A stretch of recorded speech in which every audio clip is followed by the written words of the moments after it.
Hello and welcome to the Better People podcast. I am joined today by Jenny Malseed, who is the VP of Strategy and Talent at GlobalGiving, right outside of DC. Welcome and thank you for joining us, Jenny. Hi, Holly. Thanks so much. It's great to be with you today. Great. Thanks for joining us. So, VP of Strategy and Talent, those are not two things that you hear combined often. Tell me about a little bit about your organization and about the role that you hold.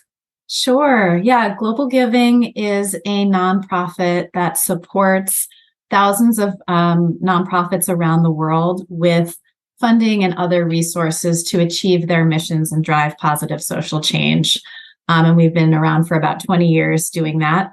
We partner with companies and individuals. We take individual donations, et cetera, and help individuals and companies fund the causes that they care about. So we're sort of, we help drive social change in both of those ways. As the VP of Strategy and Talent, I oversee really our strategic planning and strategy execution and kind of change and growth of the organization, and then also the HR function.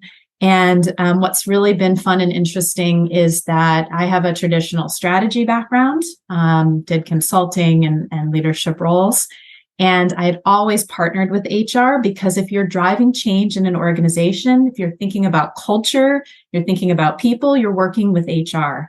And so back in 2020, I was asked to start leading HR in addition to strategy. And I immediately said yes. I was super excited about it. And it's been really great. That's fantastic. So you've been doing the combined role for about 3 years. Yeah, and I actually started in 2021, a few days before January 6th happened. So, which is a few blocks from our office. So it's been a really interesting ride. Well, tell me about that. So I stepped into the HR role, and I don't have a traditional HR background. Again, I don't have the certifications, but I worked and partnered with HR and done HR strategy before. We weren't all back to the office. We were still hybrid, but we did have an office and some people were coming in. And a few blocks from the White House, just thinking, what have I gotten myself into, being responsible. And I know your listeners know what it's been like to be an HR professional, particularly the past few years. So it was really striking and kind of figuring out how to navigate that and work with my team was quite a learning experience, supporting our staff. Sure. What are some lessons learned from working so close to such sort of I don't know that we call it an uprising, if you will. Mm-hmm. Tell me what lessons were learned from that experience. Sure. I mean, I think there's a couple different things. One is, of course, your immediate concern is to make sure staff are safe, to support them. We now are very upfront with staff that if you are ever in an unsafe place, feel free to take an Uber. Feel free to do whatever you need to do. We'll reimburse you. We want you to be safe, because we did actually have some people in the office that day and they needed to get out of there quickly. So that was sort of informal, and we've really formalized that. I think the other thing is it gets to your identity as an organization, your culture, your authenticity. So what do you say about what's going on? It's how do you as an organization even talk about something when it's so present? All leaders are dealing with this now, right? But as we have social issues, how much do you talk about them? How much do you have a point of view? And when that directly intersects with employees' physical safety and emotional safety, it gets really complicated. But I think the lesson there is being a little bit brave and bold to have a point of view and be able to be consistent in sharing that with employees. Interesting. So let's talk a little bit about employee engagement and sort of the double-sided role that you get to really lead in your organization with engagement within the people who work at Global Giving, but Mhm. also the byproduct of increased employee engagement through the work that you all do. Sure. Yeah. So employee engagement and culture, of course, are so essential. And again, for me, thinking as a strategist and wanting to, in a social change organization, obviously we want to be constantly improving and growing our impact. And our ability to do that is directly linked to our employee engagement, our employee experience, and our culture, right? In addition, something that's really important to our employees, but really to all employees, is authenticity, right? So if we are doing something out in the world, are we doing that internally, right? So it's that being real and being transparent. And so when we think about those things, I was sharing with you earlier that I saw some research recently that said that employees today, particularly millennials and Gen Z, are not only do they care about their organization or their company's values and are they doing good in the world, but even more specifically, a lot of individuals, the majority, now see their work as the way to live out their values, which in some ways is healthy because it's like you spend so much time at work, so Right. you really you see that as the way to live those things out. And then in addition, individuals want to see not only that my organization is doing good work, but what am I doing and what am I doing within the organization? And being able to feel connected to that mission directly, it really drives employee engagement. So you've said the word authenticity a few times, and I told you this is more of a casual conversation. So we, my organization, the Mid-Atlantic Employers Association, puts on several conferences each year. And we have a leadership conference that's coming up in a few weeks. And I'm running a panel on authentic leadership. And, it's really sort of a passion of mine, the idea of authentic leadership and authenticity that you sort of talked about there. And I found an article from 2003, and it's and if you can think back to 2003 and sort of what we were doing and how we were working, and this article, gosh, I wish I had my notes, because it literally says, well, you can't bring your whole self to work. And there are pieces that you have to leave behind because you don't share those things. And so talk to me about the change in the working environment with respect to bringing our whole selves to work and being authentic, and how an organization needs to change or has needed to change to embody that. I love that question. So I'll answer it in a couple of different ways. I think, first of all, I completely agree. I remember that time, and the shift that's happened has been so significant. I think if I start with nonprofits, I've worked both in nonprofits and in the corporate world. I started my career as a Peace Corps volunteer. I was a consultant at IBM. I've had just kind of a range of different experiences. And I will say that for nonprofits, it was always the case that to some degree you're living out your values through your work, because you're not doing it for the money, certainly. But this idea of bringing your whole self to work, or I think as the nonprofit sector has shifted, there's really been a push and an evolution around, are we driving impact? Are we addressing the root causes of whatever social challenges we're facing? What are we really doing that's making an impact? It can't just be charity, right? But it's really about social change. And so the bar has gotten much higher for employees to say, what are we doing and externally? And then also, are we being honest and authentic internally? So an example is that we talk about community-led change. We want communities to be in the driver's seat of change. Are we then helping our staff be in the driver's seat of change within our own organization? Are we lifting up their voices? Are we listening to them, right? So that's an example of that evolution in the nonprofit side. What's interesting is that same in the corporate side. It's a different, it's kind of a different flavor, but it's the difference from, if I'm coming to work and wanting to be authentic, be my, really live my values now, how am I able to contribute to that change, that positive change in the world through my company? And that it doesn't involve bringing your whole self to work to some degree, right? Because you're saying, I care about these social issues. I care about this change, and I want my company to be doing something about it. And that is such a shift from where we were, where work was work and life was life. It's just gotten so intertwined.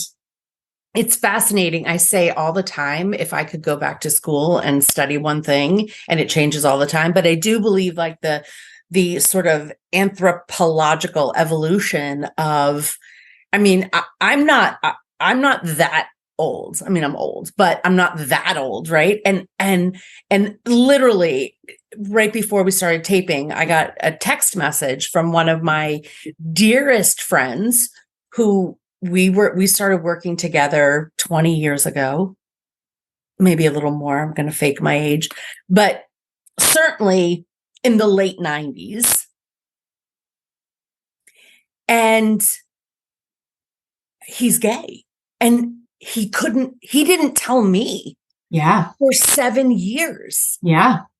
Because he was I was in HR. He was afraid he would lose his job. We had 25,000 employees where we worked. I was like, and I think about that now, and I just got chills. I think about that now, and I tell my kids that story. They're like, what? Yeah. It is. It was in our recent memory, to your point. Yeah. Yes. It was, you can't be yourself at work. Yes. Which was maybe why I hated working so much, because I have a really hard time like not being myself. That's kind of an interesting topic, but I could go on for that for a really long time. But I do, I find that the raising up of voices is, certainly I love the start of your organization, which was, and I'm sort of piecing together my limited research, but it was two people who worked at the World Bank who said, we want to hear from everybody or anybody. So here's an opportunity for anybody to pitch their idea to be heard. Yep. And that's like a core of raising up voices, right? Of people who aren't heard.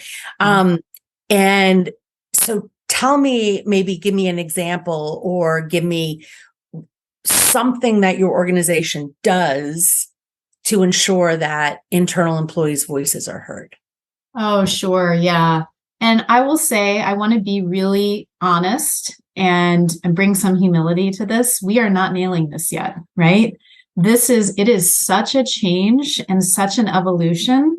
And also because global giving is going through its own evolution from a real startup culture, founder led. We're just trying to prove our business model. We have this great idea and we want to figure out how to pay for it, right? And make it work so that we can actually drive this social change in the world and get money to nonprofits. So taking that, transitioning from that to really, I'll call it a professionalization. We work with hundreds of corporate partners, major donors, individuals. We do, millions of dollars every year. That requires a different approach and sort of, just some processes and standards and things like that, that easily can lead you into a bureaucracy or a very top-down culture. And so finding that balance and finding how are we making sure that we are, not just doing employee surveys, but having those open channels for dialogue, having spaces for employees to share new ideas, that those kinds of things, we're still figuring it out, right? And I think it's, we try to do like participatory work. We're very collaborative in terms of when we're coming up with new things, bringing people together and collaborating. But yeah, we haven't figured it all out yet. I love the honesty of that answer. And, I'm going to share I think it was the first interview we did with, a leader of a global healthcare organization that had spun off from their parent company and created their own company. I believe it was like February 15th of 2020. So they have nothing. They're a brand new organization. There's thousands of people. And they were sort of developing their culture and developing their sort of pillars, and COVID happened. And then the George Floyd murder happened, and they were they had nothing in place, sort of like you said, we don't have things in place to deal with, sort of an unsafe or uprising, or, what do we do? And they implemented, which I have kept in my back pocket, obviously, an Ask Me Anything kind of town hall, which I thought was so interesting. Yeah. And it was just an opportunity for people to just ask questions, try and understand values. Now that takes you talk about being bold. I mean, for an executive team to get on a webinar in front of a whole company and say, ask me anything. Yeah. Is a very bold move, but it was so successful during sort of shutdown and the situation we were in early 2020 that they've kept it going.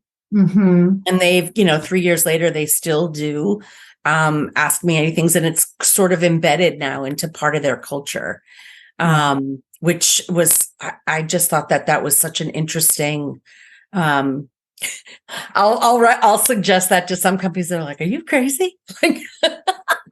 We've talked about it actually. Yeah. So we have a new CEO who started in January of this year, and that is definitely something that she has suggested that we might want to bring into practice.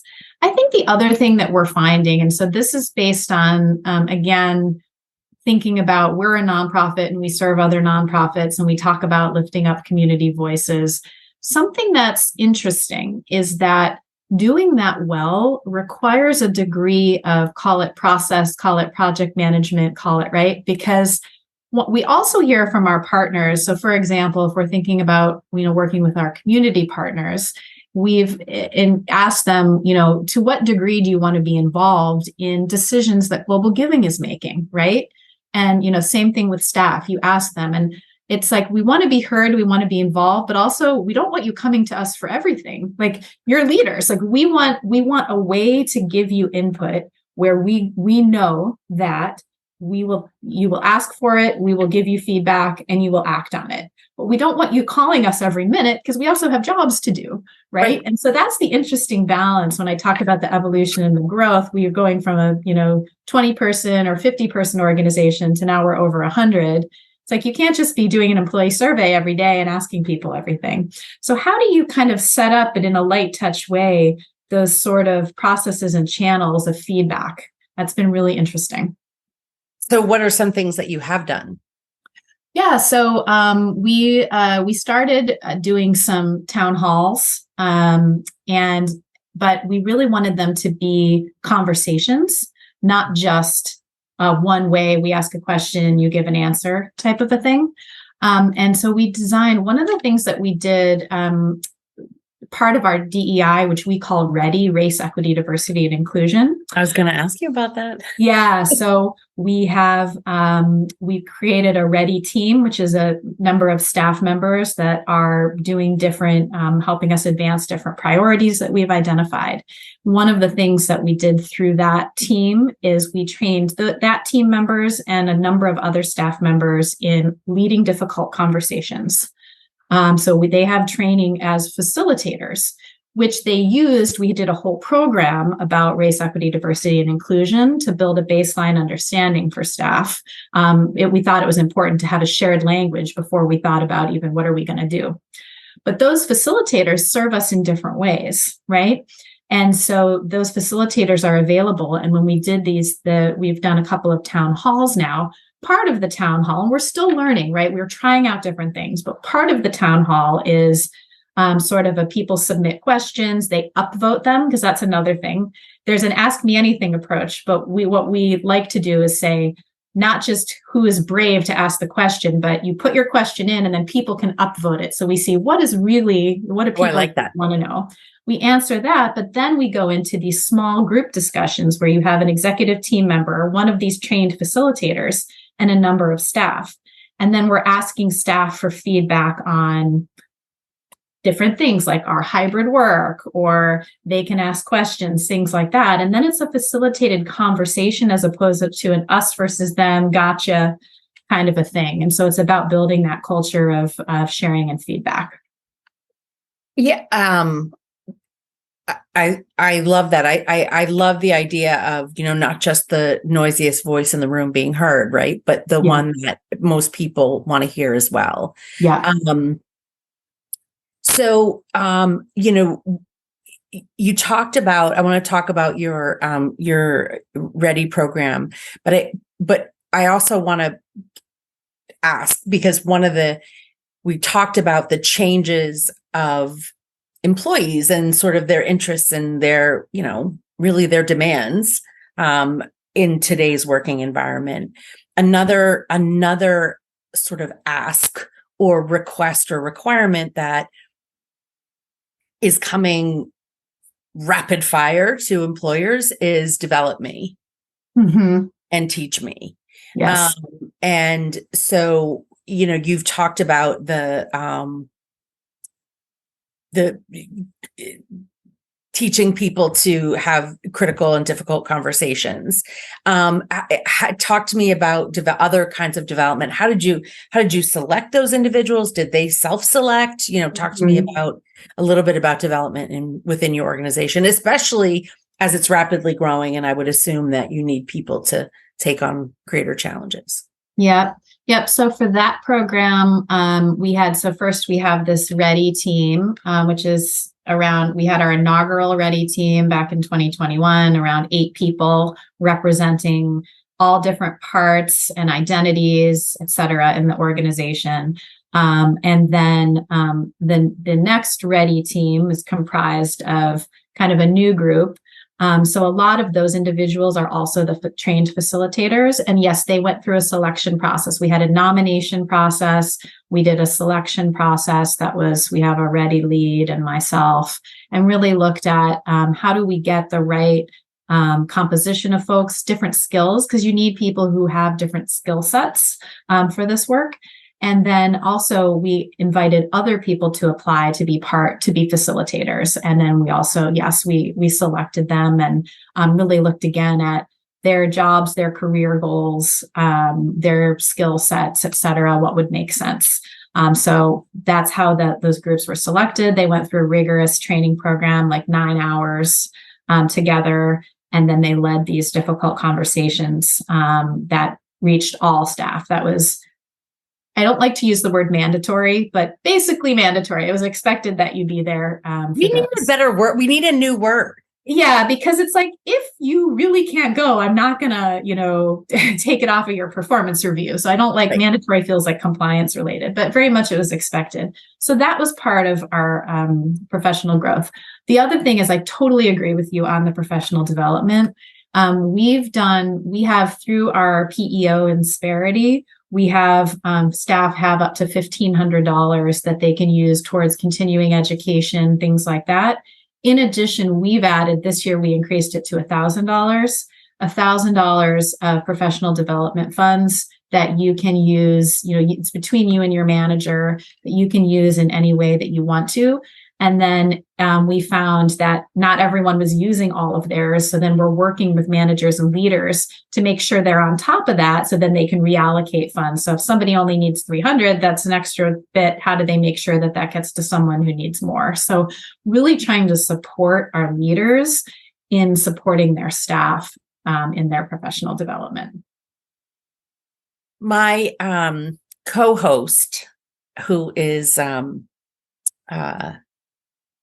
having another interview, she tells the story all the time, or not all the time, but it's one of those things in my back pocket in my mind, which is her son is was a college lacrosse player and is a very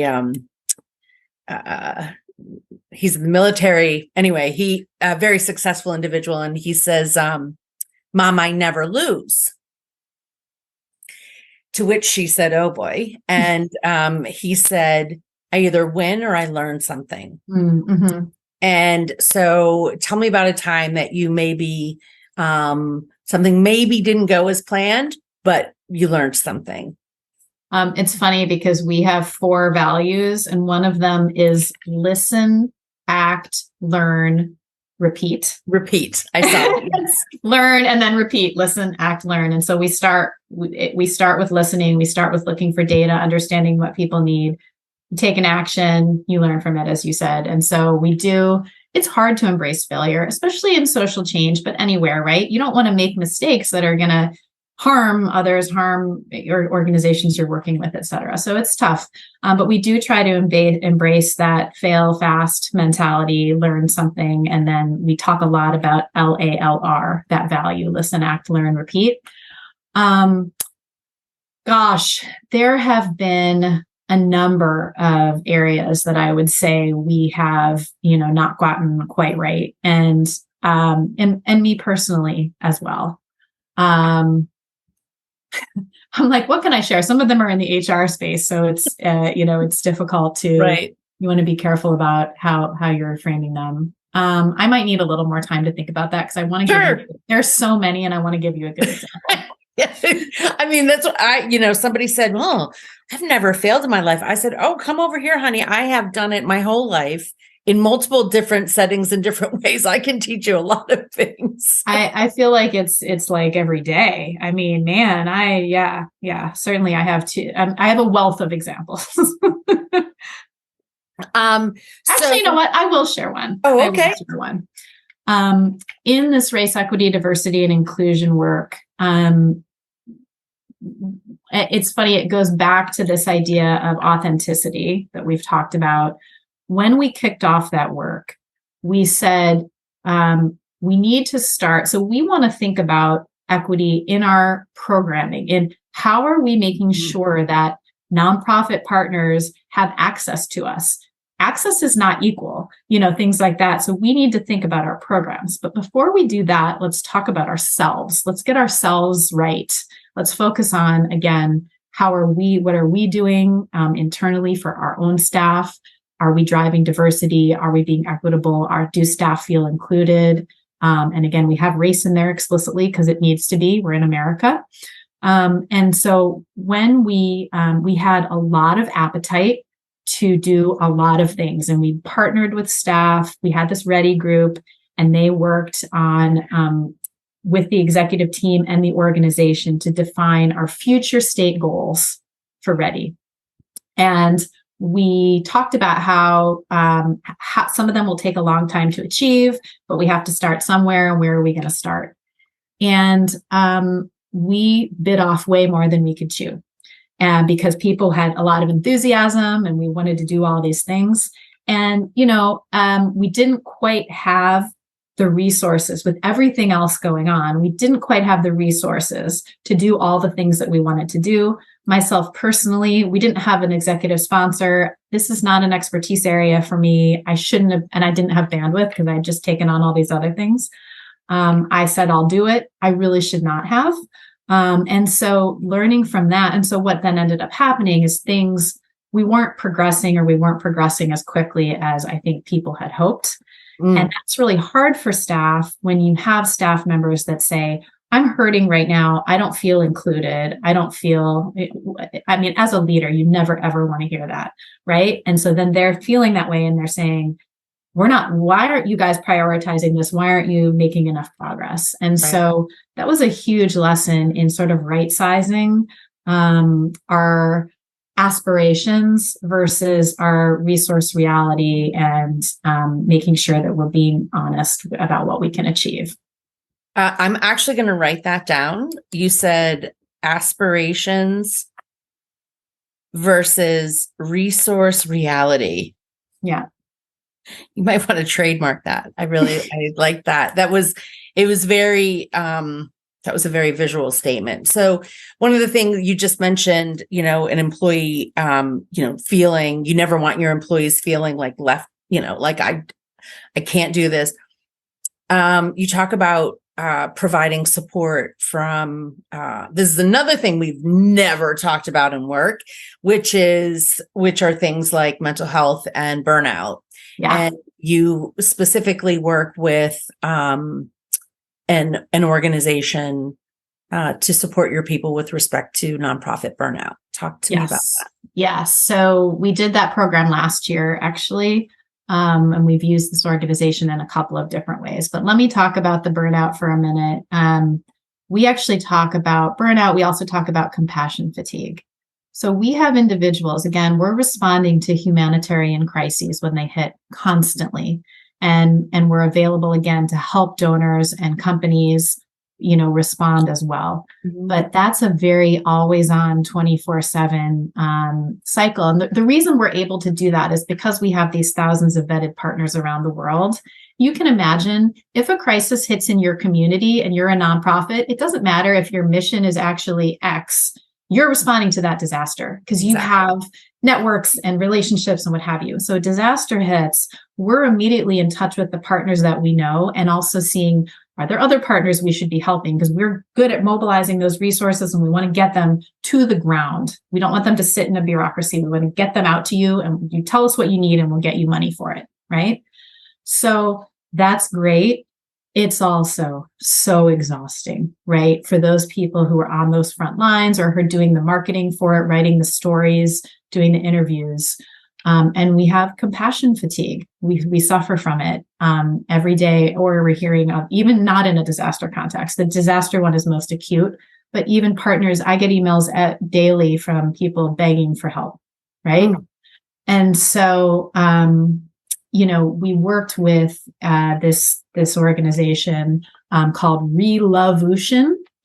And they did some workshops on compassion fatigue and burnout, but then last year, what we did is over a period of a number of months, we partnered with them. They offered counselors that were available.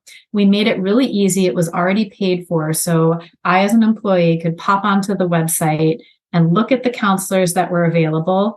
And they're really coaches and they're not therapists, but really coaches and they're good at this compassion fatigue and other things. And I could say, that one looks like the right one for me, or that one looks like they specialize in my identity, whether it's, any type of marginalized identity, or they are specific to my location, what have you. Pop on, set up a Zoom session and do a couple sessions with them. And that was really popular and we got very positive feedback from staff on that program. So that was great. Wow, that's so interesting. A coach at the ready. Yeah, because, one of the biggest challenges with mental health and burnout is you're exhausted. And the process of finding, we have an EAP, we have those things, but it's like jumping through 17 hoops, you just give up, right? So big part of it was making it real easy. Yeah. And yes. That is the challenge that we found when we, as sort of leaders, said, "Oh, we have an EAP. Do you know what your EAP provides? Like basically nothing." Yeah. Right. And that was a real another big change that organizations had to face. Like, we think we're providing something that's helpful and it's not. Yeah. And we didn't hear about that until it was safe to say, I'm struggling and I can't get help. Yeah. And that's really empowering your staff to be able to reach out and help. I was sitting here thinking about disaster relief, and I'm thinking about the fires in Maui. And then I'm like, well, and then yesterday, the floods in Greece, and it's just, and then I'm like, oh, and here, and here, and here. And it's just constant, and I'm outside of the Philadelphia area, not a big weather zone. Yeah. And last year, around this time, actually, in fact, I got some memory of it recently, we had a crazy storm. And we actually had a tornado that went through. It was probably like the smallest tornado you could imagine. Yeah. And a roof was ripped off a school. Our favorite like family restaurant was destroyed. Yeah. It didn't open again for 6 months or something like that. And I'm like, and this was an itty bitty challenge. Yeah. But it's not itty bitty when you're suffering from it. No, absolutely. It's, I can imagine what you all see at certain times and, the work that your organization does and, appreciate very much people who do, sort of put their money where their mouth is and work within their passions. Yeah. I have a really, actually, I don't know if we have time, but I chat away. Really nice story that I really appreciate on those lines. So, I talked about how we're so committed to working with really community-based local organizations that are really responsive to their community. However, it could be the physical community, like the location they're serving, or a community can also mean female sex workers in India, or right, it can mean different things. But one beautiful example was there was flooding in Sierra Leone, in Freetown, and an organization worked with women. It was very small. They had 100 clients that they worked with, women who were trying to start businesses, get themselves out of poverty. When this flooding happened, they reached out to these women and they said, what do you need? And the women said, honestly, our mattresses were ruined. We can't sleep. We don't have a place for our kids to sleep. We need new mattresses. And that's a couple $1,000s that we were able to mobilize. But to your point, it's life-changing for a woman who's just trying to get by, trying to help her kids, and needs a safe and, clean place to sleep. Yeah. So it's like little things like that. Being able to be part of an organization that's able to do things like that is wonderful. And then it is also very exhausting, Yes, exactly. So, parting message, most of our audience are, HR professionals who are, developing their careers. What would you say to somebody starting out in the field of HR, which is not what your background is in, but right, certainly where your lens is focused and where you make a lot of impact today? What would you say? Well, I think it's an incredible time to be in HR. I mean, certainly when I started my career, HR was like a dirty word, right? Oh, yeah. It's funny because I think I took one of those tests in college, like, what should you do? And one of them said HR. And I was like, oh, I'm not doing that, right? I'm studying economics. I'm doing strategy. I was very, not. My test said I should be a banker. And yeah, exactly. Like, right, if I could show you like the dollar bills that are spread on my desk right now, I'm the worst person with money in the world. Anyway, go ahead. Yeah, right.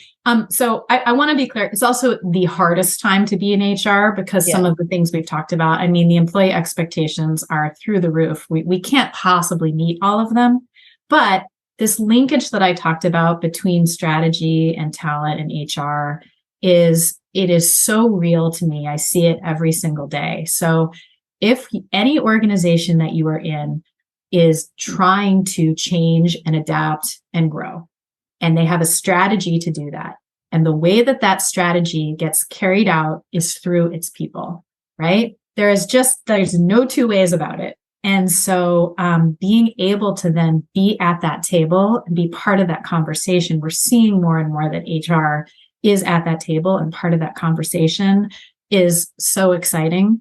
And so if I had any advice to, people that are just starting out, would be to own that. Don't let people put you in some box. There's a lot of HR work that has to be done that's administrative, that's, responsive or reactive. But be able to still grab that seat at the table, step up, talk about that linkage between strategy and people, and then have ideas and be there to promote what can be best done for people to execute strategy. I love that. How can we, as an organization, support our people to execute on this strategy? It's a perfect question, right? What a pleasure, Jenny. Thank you so much for sharing this time with us. And I really have enjoyed the conversation. And yeah, thanks. Thank you so much, Holly. It's been wonderful. Thank you for listening. We hope you got a ton of value out of this episode. Before we go, we want to thank the sponsor of our show, the Mid-Atlantic Employers Association, more commonly referred to as MEA. MEA provides human resources services to hundreds of businesses across numerous industries every day, bridging gaps that restrain innovation and growth. If you need support around people issues, reach out to meainfo.org. Better people, better outcomes.